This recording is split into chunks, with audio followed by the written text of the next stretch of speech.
चंगे ये सानू पेट्रोल नहीं लभना ते सानू रखण दा कोई फायदा नहीं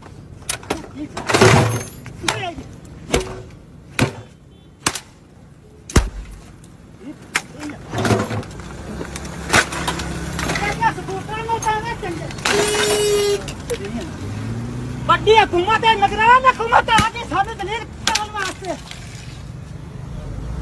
जलालत। ये सब सड़कों पे, घरों में, मार्केट्स में एहतजाज हो रहा है और ये फिर रात को पेट्रोल बम। अब ये पेट्रोल बम का लफ्ज़ इसलिए कुछ अजीब सा लगता है क्योंकि ऐसा ना हो कि पेट्रोल बम का लफ्ज़ भी इस्तेमाल करें तो 9 मई में धर लिए जाएं लोग। लेकिन ये इतने जालिम लोग हैं, ये इतने जालिम लोग हैं, ये कहते हैं टैक्स। ओ भाई हम हर टैक्स देते हैं, या अल्लाह ये तो तेरे घर को नहीं छोड़ते, ये तेरी मस्जिद में भी जेल जनरल सेल टैक्स लगाते हैं। से जो इस महीने जो पिछले जो जुलाई के जो बिल आए हैं पूरे पाकिस्तान में, उसमें जो अवाम जो परेशान हो चुकी है और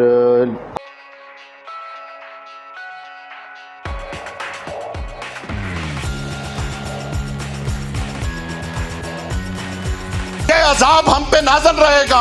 अभी पेट्रोल बम गिरेंगे, अभी बिजली मजीद महंगी होगी, गैस महंगी होगी, आटा महंगा होगा, दालें महंगी होगी। अरे जालिम के बच्चों, गरीब के घर पे खाने के लिए आटा नहीं। मेरे पाकिस्तानियों, जिस तरह आज हम रोडों पे और आज हम घरों में रो रहे हैं, जब तक पाकिस्तान की बदमाशिया के खिलाफ आप इनको रोडों पे नहीं रुलाएंगे तब तक ये निजाम सीधा नहीं होगा। ये तेरी मस्जिद पे भी महसूल चुंगी लगाते हैं। या अल्लाह ये इतने जालिम हैं कि तेरी मखलूक के साथ तो जुल्म कर रहे हैं, जो तेरी इबादत करने के लिए जाते हैं तेरे घर को भी नहीं माफ कर दे। या अल्लाह तू हमारी मदद फरमा, हमारे गुनाह माफ फरमा। या अल्लाह तू हमारे गुनाह माफ फरमा, इन जालिमों से हमारी जान छुड़ा। या अल्लाह तू इनके ऊपर अजाब नाज़िल कर। या अल्लाह तू इनके ऊपर अजाब नाज़िल कर। ए अल्लाह तेरी मखलूक गलत है, हम गलत थे, हम गलत हैं। या अल्लाह तू गफूर रहीम है।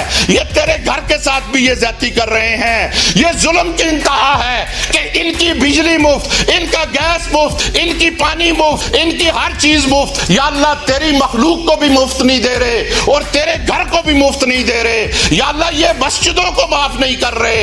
या अल्लाह तू हमारी मदद फरमा। वाकई पेट्रोल बम ही गिरा है सरों पे।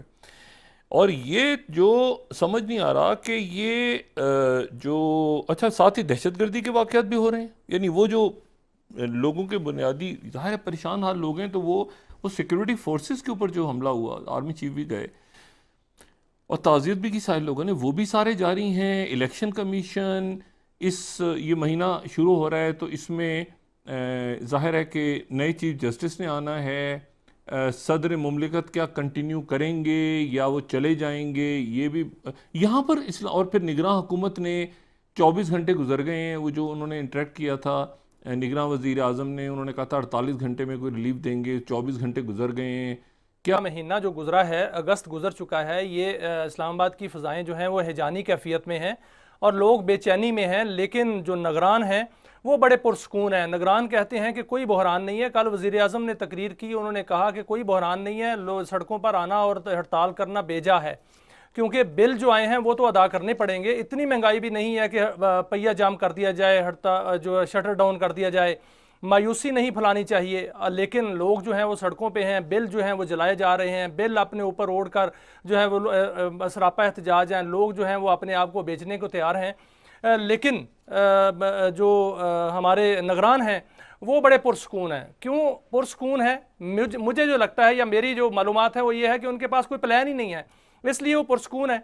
24 घंटे गुजर चुके हैं, 24 घंटे बाकी रह गए हैं। अब तक उनके पास अगर प्लान नहीं है तो फिर तो उनको ज्यादा परेशान होना चाहिए ना। पुरसकून क्यों है वो? उनका क्या ख्याल है कि ताकतवर हल्के उनके साथ हैं? तो देखिए डॉक्टर साहब, ताकतवर हम जो हल्के हैं या जो मुख्तर हल्के हैं वो इस पर सोच रहे हैं अच्छा कुछ तो होना चाहिए, कुछ तो होना, क्योंकि इस वक्त मुल्क में जो हैजानी कैफियत है और बहरानी कैफियत है उसको ख़त्म करने के लिए, लोगों को रिलीफ देने के लिए कोई ना कोई प्लान जो है फौरी तौर पे होना चाहिए। और प्लान होता है, जो रियासत के पास कोई ना कोई प्लान होता है। ऐसा नहीं हो सकता कि IMF ने इतना जकड़ा हुआ है कि कोई प्लान ही नहीं है, आप रिलीफ नहीं दे सकते। रिलीफ मिल सकता है लेकिन रिलीफ कौन देगा? हमारी वज़ीर ख़जाना जो हैं वो अभी तक कोई प्लान जो है वो सामने नहीं ला सकी। जो हमारे वज़ीर तवानाई हैं मोहम्मद अली साहब, उन पर बहुत सी बड़ी बड़ी शिकायत हैं, बड़े बड़े तहफ़्ज़ात हैं और उसके बाद वज़ीर आज़म साहब जो हैं उन्होंने भी कल जो तकरीर की है वो भी तनकीद का बायस जो है बन रही है। लोग उस पर तनकीद कर रहे हैं कि वज़ीर आज़म साहब को इस तरह की तकरीर नहीं करनी चाहिए थी।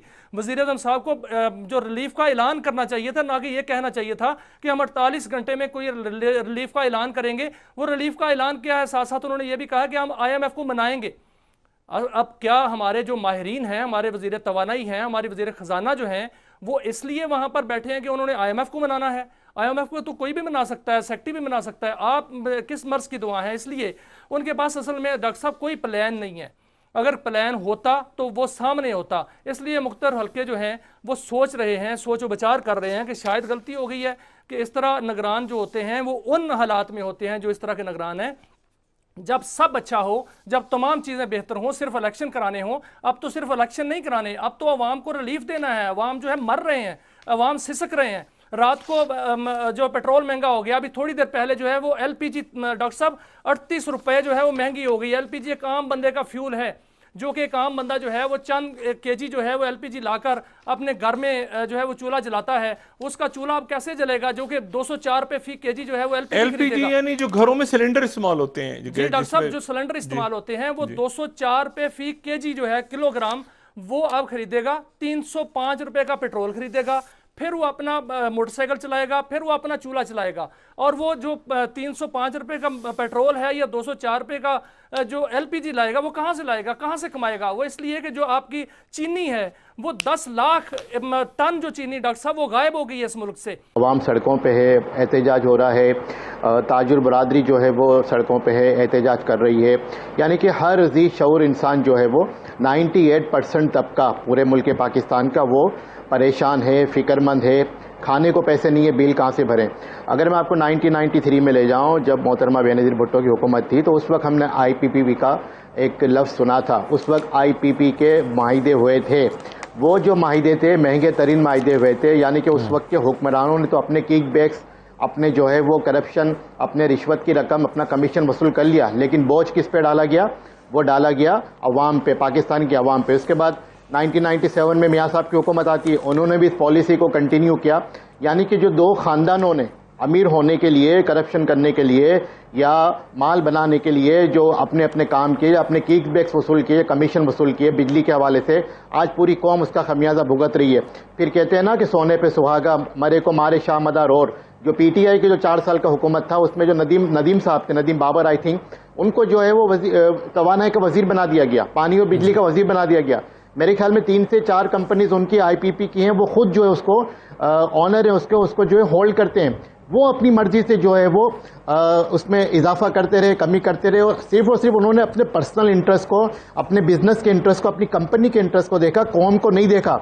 उसके बाद ये जो 16 माह की हुकूमत गई, लाजमी बात है इन्होंने भी जो है वो उसी पॉलिसी को कंटिन्यू करते हुए उसी के तसलसल को आगे बढ़ाया।